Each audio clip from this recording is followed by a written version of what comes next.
Ladies and gentlemen, this is David Mirikitani with another episode of Weighing In, brought to you by USA Wrestling, the national governing body for wrestling in the United States, and by Nike Wrestling. Go to athleteps.com for all of your Nike and USA Wrestling branded gear. Speaking of Nike, our guy Grant Turner is en route to Fargo, Mark. Papa Ron has made the trip to Fargo. He's on a bus right now. I made that trip last year. I talked to some people yesterday, almost positive I'm going next year. Stayed in town this time to get some things done for the border brawl. But we wish Grant's with Shane. Those guys are super supportive of all the events and stuff that we're a part of. So I want to give a shout to them. We'll try to keep things moving. How you been, man? Good. Been busy, but good. A lot of news going on. A lot of things in wrestling happening. Big tournaments coming up. Fargo, obviously, one of them. Tunisia. Lots of stuff. Lots of stuff.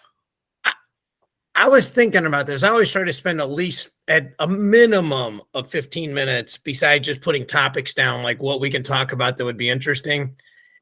And one of the things I thought about was when I was coaching, it didn't feel like there was all this news every week.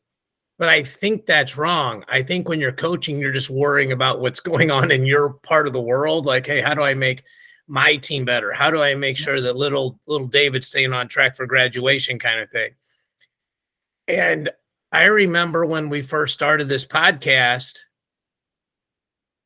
during the season, the collegiate season, I didn't worry about it because we could talk about it was always just rankings. That was easy. I always wondered if we'd be able to fill the other 32 weeks. And that's not been a problem. Not yet. Not yet, right? So, and I do want to say this, that this is fun. Like, we get a lot of interaction from our friends and everybody and just people, strangers that say, hey, looks like you guys are having fun. It looks like it's just three buddies talking about wrestling that hopefully know a little bit, so I get reminded that in order it's you and then GT and then me, but I'll take it as the moderator. But anyway, so this is a lot of fun. So many places to start. Let's just start with Fargo. I was going to go through and do a bunch of previews with you, but there's so many good articles on this. On USA Wrestling has written a ton of great articles. Flo has done articles. Rockman's done articles. Intermat's done articles. I don't think people, and there's these guys have done deep dives like why Mark Ostrander should be seated or ranked ahead of David, who's the separation criteria, all these different things. I don't think we need to regurgitate those. I just think it's important to understand the historical context of Fargo. It's a tournament that's nobody even calls it junior or cadet nationals anymore. Everybody just calls it Fargo. And the energy on the floor there, Mark, is real. It's I know with your schedule, it's hard to travel. It's even harder to travel for things that aren't super relevant to your life. But if your schedule ever frees up, you and me should make the trek. It's you would love it. There's a lot of people there that know you. And just the energy at the event and in between rounds is really unique. I was there one time, David. I've been to Fargo once for the tournament, and I think I stayed for 2 days. And it was back when I was coaching, and it was just overwhelming. So many kids, so many mats. It's really hard to recruit and want to find out about kids at tournaments that are that big because there is so much going on. So it didn't, I would have rather went out to, high school nationals where we set up a table and kids walked by and we were able to talk to coaches and things like that. It was so much easier in those type of events. Now, watching it at home on Flow, yes, I love watching Fargo because I've got 20-some mats that I can go to and find the kids I want to see. And, yeah, it's great. And the wrestling's phenomenal. Well, and we should say that we had backdrop issues this week, so we're literally we get to see your house. We'll get your backdrop reloaded for next week. But when you can sit up in your man cave and just watch the stuff, it's a lot of fun. Obviously, you and my father are very close. And I remember telling my dad when I would go to this tournament, Fargo's a very interesting tournament for junior college because nobody thinks they're going to junior college. The seniors have already committed, and the juniors, it doesn't matter what their grade point is, they all think they're going to figure it out. Sure. But what it really is a gigantic networking opportunity. And what the smart people have done is figured out, I don't really need to watch the matches. I can go back and watch the matches. I can look at the results. I can talk to somebody who saw the match. I've already watched, most of these people that are on my target list. It's more about finding out about in my case, a young man's home life, their economic situation. Are they willing to leave home? What do they need? It's just, and it's also just building relationships. Sure. And so in that case, Fargo's king because everybody goes. So, it's an awesome tournament. Grant's going to be there. It's just it's a great time. It's a grind. It's a lot of days, it's a long trip, but it's certainly worth it. So, we wish all the young men and women good luck, all the coaches good luck, everybody good health. I would imagine the girls' numbers are going to be awesome because the girls' numbers at junior duels and cadet duels, the cadet duels jump from like 5 to 16 teams, 3.2x. I can't imagine that the numbers of the cadet entries will jump 3x, 3.2x, but just obviously the biggest growth number in our sport. And, there's Sunkist Kids did a girls camp in Stillwater. It was like Perry, Maroulis, Parrish, Forrest. I can't even, they're like, 5 world-class young or women there coaching all these young ladies. There are like 200, 300 girls in that gym. It's freaking awesome, man. Just, It's great to see. Yep. Yeah. We'll talk more about Fargo next week.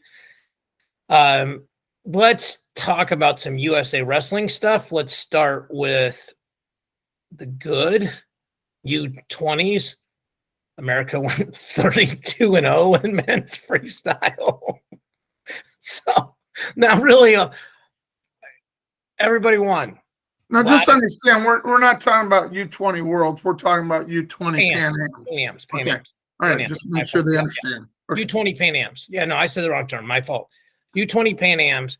And this goes to the conversation that we've had numerous times, which will kind of lead into what's next. But we're very, very good at the age group level, and we continue to go. We're doing very, very well at the senior level. The one disconnect is Greco, and I think it goes to the fact that generally guys don't do Greco for 5 to 6 years of their life. So they might be really good at 18, and when they come out at 23 or 24, somebody else who's been doing it for 6 years straight has passed them. But an unbelievable performance there. I want to give a shout out to Steve Fraser. Steve Fraser is retiring from USA Wrestling. I wouldn't say he's leaving USA Wrestling. It's everything I saw was it's on great terms. There's no problem. Sure. Steve Fraser was an Olympic gold medalist in the boycott year in Greco in 1984. Mm-hmm. So you kind of got to be our age to remember him wrestling. I mean, everybody can watch it, but to remember him wrestling, just a super physical guy, grind match guy, but also just a really cool guy to talk to. Like he was one of the guys that would send us gear for the Border Brawl back before we were a part of USA Wrestling. Was always gracious. What do you need? He's good friends with Couture, so I literally have had a chance to have a Moscow Mule with him over at Randy's house. Just salt of the earth guy. You would never know he's an Olympic gold medalist. Like, he's not going to tell you that kind of thing. I shouldn't say you wouldn't know. And you look at him, he looks like a tough guy. But I want to just give a shout to him. So, and then speaking of Greco, Lindland resigns. Mm-hmm. So the Greco programs had a lot of turnover, Mark. Like Gary Mayab was in, then Gary Mayab was going to run it from Kansas City. Now Gary Mayab's at University of Iowa with Clarissa Chun. And now Ivanov came in to take over Gary's spot. Lindland resigns. Listen, we make predictions and we're right like at least 18% of the time. But it seems to me like maybe Ivanov gets the head job and somebody comes in. I mean, if not, it'd be interesting to see what happens. What are your thoughts on all this? Yeah, I mean, why not move him up? Obviously, he's qualified to coach. He's got the experience. I think Fraser would do a great job. I know he's getting up there a little bit in age, but I think he would do a great job running that type of a program. But he's retiring. I know, but I'm saying he would have done a good job. Oh, sure. Yeah. Yes. So there are people out there, David, that we probably aren't thinking of that would be very good at it. Lucas Stelt, Zach Dominguez. There's people that really, Ike Anderson. I mean, like, look, and I don't want to slight anybody. Those are the guys that, the guys that are coaching, Spencer Mango, if he wanted to leave the world-class athletic program. Before I forget, today is July 14th. Ryan Mango is getting married in 2 days here in St. Louis.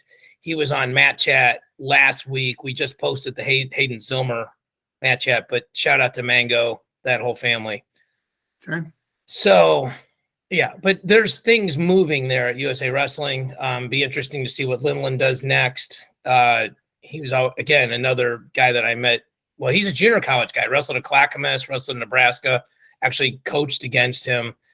And I think he's a guy that, like, he sort of seems gruff, when you first meet him, but really a genuine guy when you get to know him. So we wish him all the best. Okay, speaking of USA Wrestling things, Tunisia is coming up.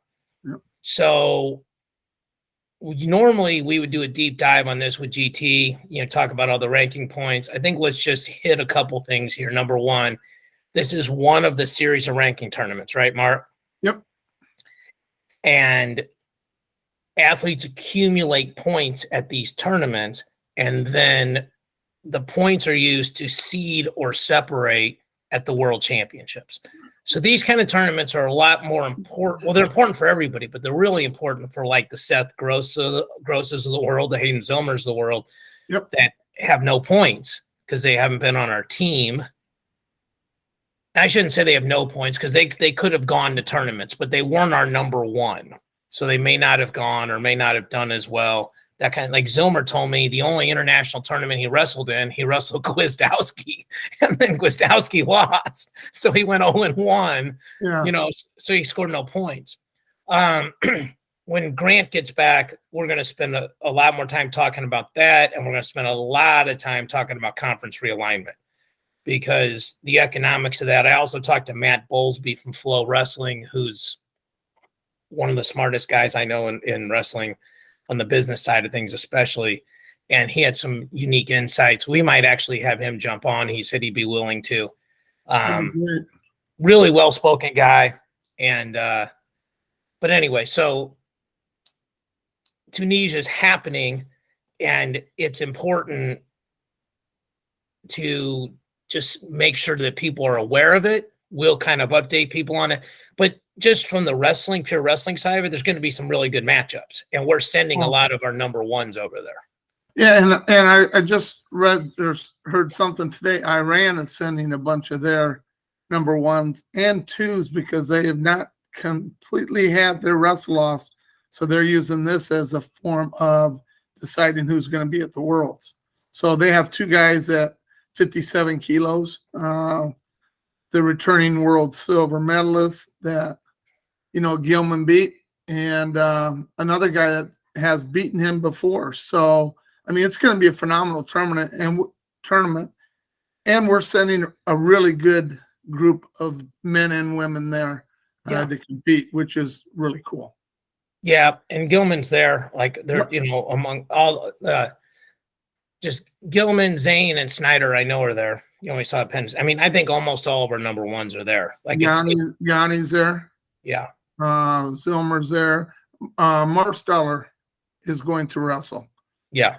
Instead of Jordan. AB. So yeah. So, I mean, and that's great. He beat JB once. Give the guy a chance to go out and perform. That's great for him. So, yeah, I'm excited to see what happens. I think what you said is that there's a bigger picture to that too, right? Like, I think sometimes athletes and coaches are like, okay, like I didn't place at state this year. Next year I want to win state. Well, there's a bunch of stuff you got to do in between, right? Like, True. I mean, like, hey, if you were my coach and I could never get a takedown on you, and you were taking me down 4 times in a minute, probably the first step is to try to get it where you only take me down 3 times in a minute, and then 2 times in a minute. I mean, and people can see but you got to crawl before you walk before you run before you sprint, and so, yeah, for sure. There's a ton of things there that can make sense. And, I think we just all like watching people wear the red, white, and blue. So between that and between Fargo, you're going to see sort of the superstars of tomorrow and the superstars of today. So a couple of other things, Ryan Deacon to Stanford, replacing Chenzo. So actually talked to Rob Cole because they're a part of the collegiate duel event that we're doing, which we're going to announce probably here in the next 30, 45 days. But what do you think about Deacon, fresh off a national title, going to Stanford? I think it's a great get for Stanford. Just the quality of a kid that he is. I mean, you'd want somebody like him in your room to be around the kids. Plus, Griffith. I mean, he just got a national champion as a workout partner. How much better is he going to be able to continue to be? Now he's already very good, obviously, but I think it's something that they felt that they needed another, somebody to come into that room to help him get to that level where he wants to be. Plus, they've got so many good kids in the upper weights. So, yeah, I think it's a great pickup for him. I really do. Yeah, I thought Vincenzo, I was skeptical when he took that job. Did a really nice job there. And I know he's going somewhere else, and I know you're going to announce it here in a minute. But I think he did I was very surprised how well he did coming right out of college there. So I was, he's going to be a good coach someday, real good. Yeah, let's circle back to what you said. I think the angle of Griffith can't be understated, right? Because like all these guys are being recruited to go into the portal, all this other stuff. Griffith took a ton of classes during the COVID year. So like, plus if you go to Stanford and you transfer, you go to any other school in the country, it's not like, oh, I don't know if I can get in a state university kind of thing, Sure. So, but I mean, that's relevant. And he had Chenzo, to work out with. And so to add Deacon, Chenzo's a little bigger, but Deacon's obviously Chenzo's still scrapping. If he made the finals, was the final X runner up, so to speak. Like Yep. to Marsteller. So this is not out, but I would be. Let's just put it this way: I think it'll get announced soon that Chenzo didn't go very far, went to a neighboring state, stayed warm, and just you'll probably see him working out with the top 5 program out west. They announced it on Flow yesterday. Okay, good. Yeah, I've known about this. Arizona State, David. If you forgot, I mean, that's where I've known about it for a pretty long time. That's where he's going to land. I mean, that's kind of where he's going. So, yeah, and that's a great pickup for them. I mean, I think he's going to be a really good coach. I really do. Well, I think also he gives Zahid another workout partner, which is important. And he also wrestles differently than Zahid, which, no 2 guys wrestle alike. But that's a part of the game where it could help Zahid, like bring him up into ties instead of always just sort of wrestling traditional. That was one of the things when I talked to Sergey Beloglazov at the Rudis event. He was like, we always push down. We never bring up, here in America. And it's like, Chenzo does that, and he's super dangerous in there. Marsteller's dangerous in there. I mean, that's how they've beaten some guys that we think traditionally might be better at leg attacks and things like that. It's how Chenzo beat Aymar. Like Aymar was kind of a bully in those underhooks, and Chenzo was frankly just better in the overhooks. So that was kind of a game changer too. So, shocking. Cale Sanderson still has a job, Mark. He does. Yeah. Good. I think we need to keep him around for a while. He's proven himself almost. He's a young guy getting going after it. So it's very interesting. Gilman, we had Gilman on, and we asked him what the secret sauce is, and he goes, "There's no secret sauce. These coaches just work harder." And then Cornell Robinson, who's the SEM coach and wrestled for me, we're friends. We've known each other since he was 18 years old. We've talked probably once a week. He's like, "Coach," he went through a day of what Cale does. And he goes, "This guy," he goes, "I thought I was geeked out about wrestling." He's like, "This guy loves wrestling and invests his entire self into it at a level." So maybe they are just working harder.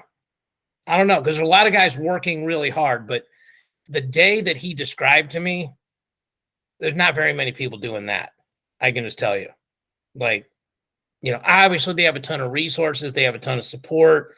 And the biggest thing, besides the winning at Penn State, is the amount of money they're raising and the people they're getting behind them. But listen, you live in Iowa. People support a winner. I cannot imagine Iowa ever being like a perennial top 15 to 20 team, in that range. But if somehow that happened, I don't think the support would be the same. I think they'd go support Iowa State or UNI or whoever is in that top 5. Part of what they support is winning, right? Yep. So, okay. So let's talk about AJ Ferrari. What's going on with AJ? Okay. We're at 10 in the morning on Thursday the 14th. Yesterday, the 13th, it came out. I don't know if this will post today or tomorrow, but just so people know, posted that he'd been dismissed from the team, that there was a charge. We are going to specifically not talk about the charge, the lawyers, the specificity. That is not our lane. We don't want to say anything that looks like we feel in any direction. We believe in the judicial process. We'll let all that play out. I don't think we say this very often, but the opinions we express on this show are the opinions of us and not of USA Wrestling. So, but like we've pointed out when GT's talking that like he's speaking as GT and not as Nike. Correct. Or Grandview. Yes. Great point.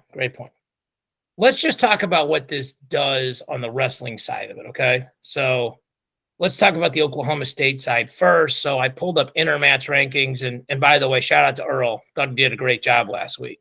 Yep. So they had Oklahoma State at 54.5 points, which tied them for 6th with Missouri, only 1 point behind Michigan and only 4.5 points behind Ohio State for the top 4, 9 points behind Arizona State. You take Ferrari out and they drop to 34.5, which bumps a bunch of teams up and drops them behind Northwestern, who was 12.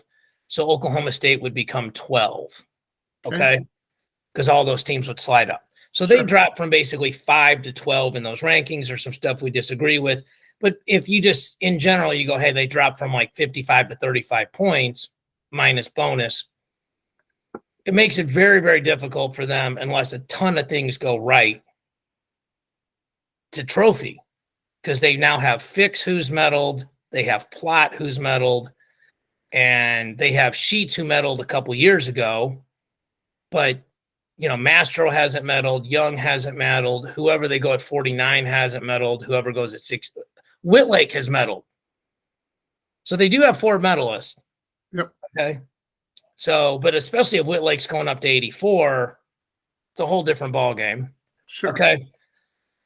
And the other part of this is Anthony Ferrari, who was an incoming freshman, I'm guessing, might not go to Oklahoma State. And Angelo Ferrari, who is the class of 24, is a consensus top 6 kid in the entire class. Yep. And now that recruiting becomes. So I actually texted with AJ Senior, but I'll step aside here. Your longtime coach, just put your analytics hat on here, and Oklahoma State doesn't have a hammer in the background at 197. I guess maybe I'll tell you what this could do. Kyle Haas, if he didn't go 84, could go jump in at 97 if they put Whitlake at 84. I'm guessing that's probably what will happen. Haas is Tyler Caldwell's brother, really good recruit coming out of high school. Clearly not Ferrari, but really nobody is. So tell me what you think about all that. I think it just probably got to a point where John had to make a decision, David. I'm not sure all the things that go on. I know AJ is a big personality. I mean, a big personality. And not everybody can handle that kind of a personality. And it's not that he didn't love wrestling and didn't work hard at it, because I know he did, because you don't get that good without putting the time and the effort in, obviously. So, but it was all the other stuff that was going on with the car accident, I'm sure, and how the team reacted to it, because they were a different team without him last year, the way they performed. And he was looked up to as a leader. They want their leaders on the mat. And you got to make better decisions, and not just in life as general, but I mean, we talked about this, name, like, image, likeness thing, David, over and over again. Well, he really went out and did his own thing and got his own clothing line going, and all of a sudden he kind of separated himself from the team doing all those things to make that, money. So, and he had the videos where he's playing pool and he's doing $100 bills on the table. And, that, I don't know. I think it was a decision that I'm sure John really struggled with making, because he also has two brothers, and you don't ever want to lose a national champion. You don't, not in this sport. So it hurt Oklahoma State, but I don't think he did the wrong thing. I think John's looking at the, program over individuals, which I think as coaches we all want to do. And John was able to do that. And, we're going to see. He's going somewhere. He's going to end up somewhere. Now we're going to talk about that next. Yeah, that's what I'm excited about. Yeah. So let's say this. I had Chris Perry on the podcast last fall, and I specifically remember him saying how hard Ferrari works in the room. Okay. That, and he was like, look, he's not just the glitz and the glamour. He's not just the TikTok, IG videos, that he's a burn the candle at both sides, both ends of the candle kind of thing. Whatever you think about the car accident, I think it's a very fair statement to say that Oklahoma State performed worse after the car accident than before the car accident. They lost, I think 3 or 4 duels, in a row. I don't know if that had happened in 40 years. They had a subpar Big 12 tournament. I think they were 4th, if I remember correctly, maybe 3rd, but I mean, they're in Tulsa, and they finished 14th, and I still remember this. They finished behind Oregon State and Ohio State, so they were the 3rd of the OSU schools, which you could have lost a lot of money, sure, or made a lot of money betting that was going to happen. Your point about losing the national champion is super well taken, but it also, Mark, depends on when you lose them, right? If if Ferrari said at the beginning of last season, this is my last season, before, I'm going to do this, then I'm going to the WWE. Yep. Okay. You start recruiting differently. The money's different. Lets him make one last run at it, versus a decision like this, versus an injury, versus, a family emergency, anything like that, where you're just caught off guard. Sure. And, so now it's it's July. I mean, it's July. School starts in 6 weeks, 5 weeks. There's nobody out there to go get. Yeah. So, like what you're saying, David, transfer portal. I mean, you got Beard, who left Ohio State and ended up going to Lehigh. Penn State. Or Penn State, and went to Lehigh. Now, let's say if this would have happened 3 months ago, that Ferrari said he wasn't coming back, Beard might have went to Oklahoma State and been a high All-American. 100%. So, I mean, those are things that, would have played. Timing's not the greatest for Oklahoma State. But me personally, I think John Smith did the right thing, I think, as a coach. Because no one's questioning that John Smith did the right or wrong thing. So we'll make sure we're saying that too. Like there's a lot of times I'll play devil's advocate with you just because it's more interesting radio or pod or whatever you want to call it. But no one's questioning, no one's saying AJ Ferrari's innocent or guilty, and nobody's saying John Smith made a good or bad decision. Because in order for us to have an intelligent commentary on that, we'd actually have to know everything that happened. And not just what the charge is, but all the other stuff that led up to it. Like, you coached, I coached. If one kid is on time every single day and they're 5 minutes late, if they're 20 minutes late, you're probably worried if they're dead.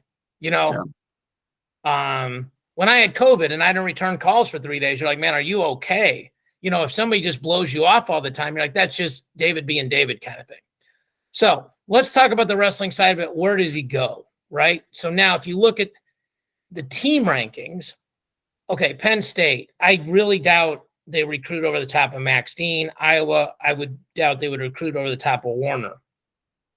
Arizona State needs a 97-pounder. Ohio State has Gavin Hoffman, but clearly an upgrade.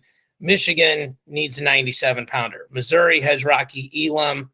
Minnesota has Foy, but would be an upgrade. I mean, pretty much you go down the line after that. Like, to me, the sort of the favorites on paper are Arizona State, Michigan, and Nebraska, and just kind of where they would take those teams. Like Arizona State would jump from 63 to 83 points on paper, which would put them in a firm second. And especially like if you said Spencer Lee may not wrestle, that puts them in a really firm second on paper. Michigan goes from 55 to 75, jumps them up in the top 4 and kind of out of the pack. Nebraska goes from 43 to 63, jumps them right on par with Arizona State. And we're not saying that AJ Ferrari is going to win nationals. Okay, like we're not saying that. The other school that's come up, you can imagine my phone was popping off pretty good yesterday. Rutgers, he's got a New Jersey background. He's been there. He was around there for Final X, give or take, that area. So let's not predict right now. We got time for this. A D1 coach I talked to said it can't go that quickly because the legal process has to play out. Sure. It also can't go that slowly because school starts, but now with online classes, like you can just get guys in classes at the last minute. So let's do it this way. I'll ask you the question 2 ways. Where do you think he would go that would impact the team race the most? That's also a reasonable destination. And where would you like to see him go? Arizona State for the team race would be my number one because I think that puts them right up there with Penn State. So Arizona State, if they have him, they have Courtney, returning All-American, McGee, returning All-American, Vasquez, who got hurt, Parco, returning All-American, Teamer, returning All-American, Negron, transfer from Penn State, Kyle Valencia. I've drawn a blank now at 84, and then they'd have Ferrari and Schultz. So they would have 25, 33, 49, 57. They'd have 7 returning All-Americans. Yes. Okay. That'd make them very. I think for team race wise, I think that's would be the strongest case why you would take Arizona State. Plus the weather's nice there, obviously. And they have a great coaching staff. They have a great RTC there already, if you wanted to get into that. And obviously he was a bronze medalist, I think, in either cadets or juniors a few years ago. Yeah. So, it makes sense that Arizona State would be a great fit for him, wrestling-wise. But I think probably Rutgers would be his number one choice because I think that's where he wanted to go coming out of high school was Rutgers because he felt at home out there. I think if he wanted to go there, why didn't he go there? Because I think Oklahoma State had more to offer as a program, So, but I think he really liked Arizona. Follow that logic. Like, I mean, I actually saw Ferrari in Lincoln on his recruiting trip. Okay. So if you look at these programs, and we're not trying to disparage anybody, but if you go, hey, like you look at Arizona State, you look at Michigan, it feels like those programs in Nebraska, they have more people surrounding him, more people that can wrestle with him. I mean, if he goes to Michigan, he gets worked out with Jaden Cox. Yeah. I mean, nobody's going to. I'm not saying he shouldn't go there. I'm saying no, but I'm saying if we say, I think he could end up, I would say Rutgers over any of those other schools. Where he should, what would make the team race, I think, is Arizona State, because they would compete against Penn State. I don't think any other school he goes to puts that school nip and tuck with Penn State, except for Iowa, and I don't think he would ever go to Iowa. So I'm not sure they would even call him. Yeah, I don't know. I have no idea. I just don't. He's not probably a fit for that program the way they do their thing. So, but. Yeah. But you asked me a question, David. Yeah. Specifically, and I think Arizona's the answer. And then I think Rutgers, because he went to Bergen Catholic, and he went to Bergen Catholic for like a month. But he's a Jersey kind of kid. You know what I mean? He's like a Suriano, like a Jersey kind of kid. I'm not arguing that. I'm just saying he's not Suriano, where he went there for 4 years and went like 200-0 kind of thing. I know. Yeah. I mean, he went to Allen, Texas. They went to multiple schools. Yep. So, yeah, it's. What are your thoughts, David? Well, what do you think? Because I know you have different insights than I have. I'm just giving out answers. You probably have. Neither one of us are right. I mean, look, it's like we both kind of guessed Clarissa Chun, for Iowa, and we were both right.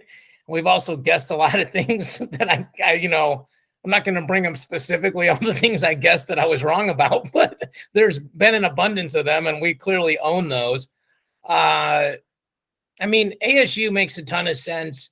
It's in the team point race, right? It's like if you look at it, what you have to look at is marginal improvement. Like if Penn State got him, now they got the number 1 and number 2 guy. Like probably one of those, they were going to probably win nationals. Like they're going to be in the finals either way.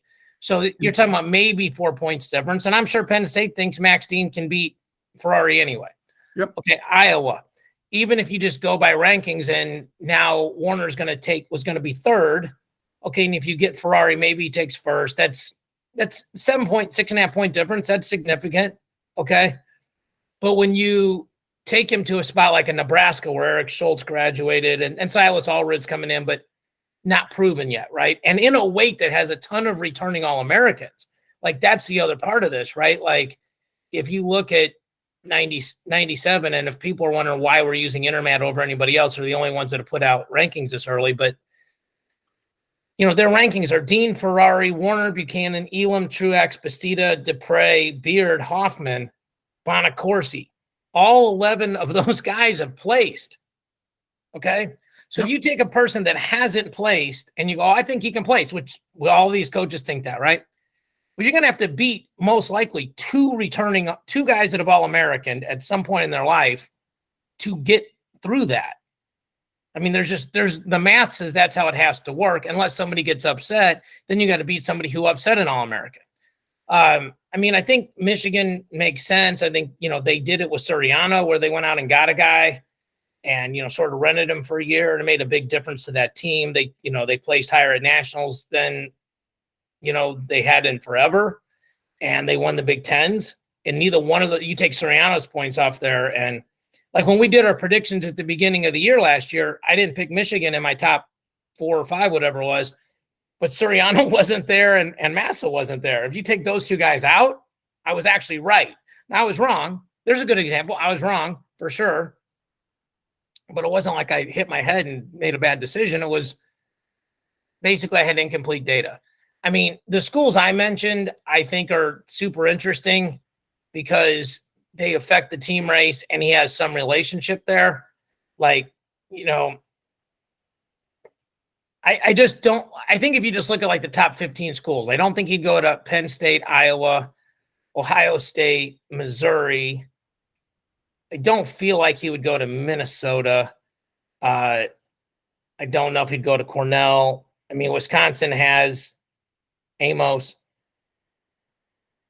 I don't know if he could get into Northwestern or Princeton. Iowa State has Bastida. Pitt has Bonacorsi. So you look at the top 15 schools, I feel like it's the one, Arizona State, Michigan, Nebraska.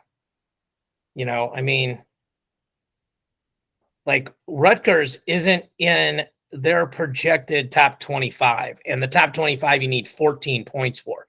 So that's a perfect example. Like if Ferrari comes in, they're now 20. Yeah. So that's, And another thing, David, I don't think we're even talking about, and I don't even know if it's realistic, obviously, but I know AJ has said that he would like to wrestle heavyweight. And another reason I think, we're overlooking maybe a Minnesota, if Gable comes back and wrestles this year, which I have no idea if he is. For some reason, you picked him to win the Nationals this year when we talked about Nationals. So you have a kind of a, you're hearing little things here and there that he could come back, and I've heard he could come back. If he did, I could see AJ going to Minnesota for a year and then going WWE, having Gable as a workout partner. I mean, how would you like to have to wrestle that at the end of a lineup? AJ Ferrari and Gable Stevenson. Yeah. And so a lot of decisions in life are binary, right? So the first thing is he going to go to WWE or is he going to wrestle? Yep. Right. So if he's going to go to WWE, doesn't matter. Maybe that's something that the Oklahoma State staff knew, was like he's got 1 foot in the WWE and 1 foot over here. Not saying this is true, but if it were true, and the best guy on your team, and I'm no disrespect to Dayton Fix, but a guy that's won your national champion isn't 100% thinking about just trying to be a national champion. He's thinking about other stuff. Like, okay. And then this charge comes up like, okay, it's kind of a cut your loss kind of thing, right? Then if you go, well, he's going to wrestle. Okay. Then you go through the laundry list of schools that, at least from the outside, makes sense, right? Like, and there's some, I mean, I don't think there's any chance what I'm about to say is true, but maybe like Jacob Warner got the winning lottery ticket and it's just done with, it's just going to retire, So, okay, now all of a sudden Iowa becomes an option that we never thought of before. Okay. Just kind of taking craziness out of it. The teams that we've said, I think makes sense. Especially the schools that we sort of eliminated because they have All-Americans. Because I think those coaches, I know almost all of them, and they're very loyal to that particular kid on their team. Yep. Okay, so it's very interesting. 97's a weight where a bunch of the good schools have a good guy. You go to heavyweight, and I think there's twofold there. One, I think like Ferrari looks small at the Olympic trials. Okay. And he was just coming right off nationals and it was Olympic trials. And he was making 197. And I don't think obviously he's yoked out of his mind, but he's not super tall for the weight. And he wasn't, I don't think, like killing himself to make 197. So you bump up to 97 kilos, which is 213 and change, give or take. And he looks small there. And you're going to bump him to heavyweight. Because I'm not bumping him anywhere. He's no, the one but I'm saying if he bumps to heavyweight, okay, then you're like, number one, I don't think he just from a image standpoint is going to go get fat. I think he's, like it's important for him. So, and his frame, I mean, how much more muscle can he put on? The second thing is this: he's a powerful, powerful guy at 97, but you run into like Mason Paris's hips, Cassiopei's hips, Kirkfleet's hips, Colton Schultz's hips. I don't know if it works out the same. Agreed. So I think if he goes, I'm going to go heavyweight. Again, now what's funny is a bunch of those schools we just named, Michigan, Iowa, Penn State, Arizona State, all got a heavyweight. Yep. That are good, really good, that could all win a national title if Gable Stevenson doesn't come back.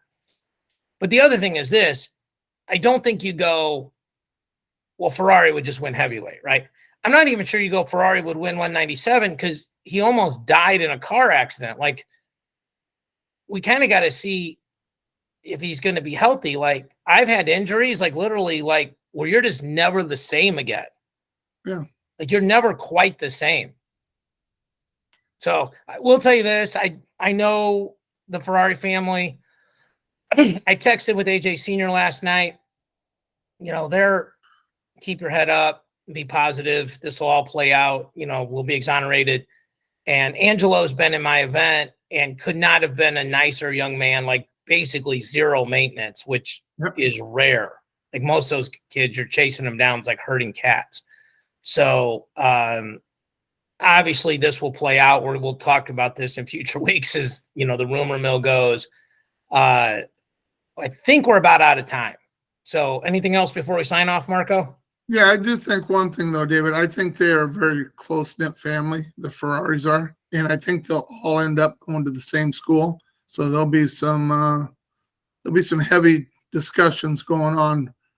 It's not just going to be exactly where AJ wants to go, though. I think he's the leader, besides his dad, obviously. But with the brothers, I think they're going to follow him wherever they go. That's just my opinion. I may be wrong, but I think they'll probably all be at the same school.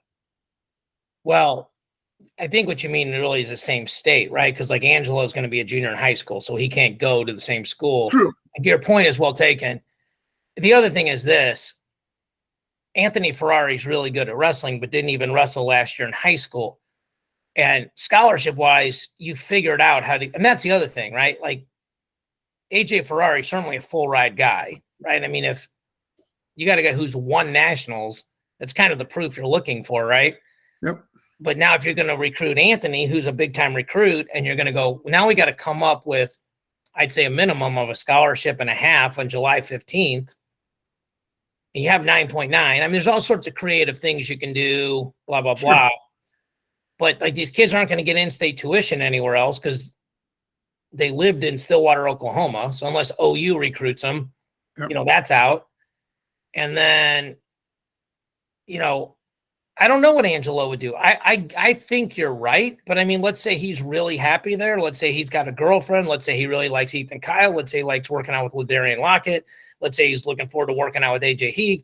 Like, Stillwater's got a top 10 team for sure. Like, I'm working with those guys on the high school, but they might have a top 5 team in the country. Yep. And if you got friends there and they've moved all over, man, I don't want to move anymore. Yep. You never know. So it'll all play out, obviously. We can just be 50,000 foot and say we wish the best of luck to the Ferrari family. Certainly wish the best of luck to the Oklahoma State family. And, I'm blessed to have relationships in both camps. And nobody said anything negative about the other camp, so that's kind of nice too. So next week, I'm sure we'll be in the middle of Fargo. So we'll talk about that, talk about Tanit. But I am no longer worried about what there will be to talk about next week on this show, like I said. So Marco is like the good old days. We certainly miss Grant, but he adds a lot to the show. I think that the best version of this show is the three of us. But it was nice just to chat with you. We want to thank everybody for watching, listening, and sharing, and we'll see y'all next week.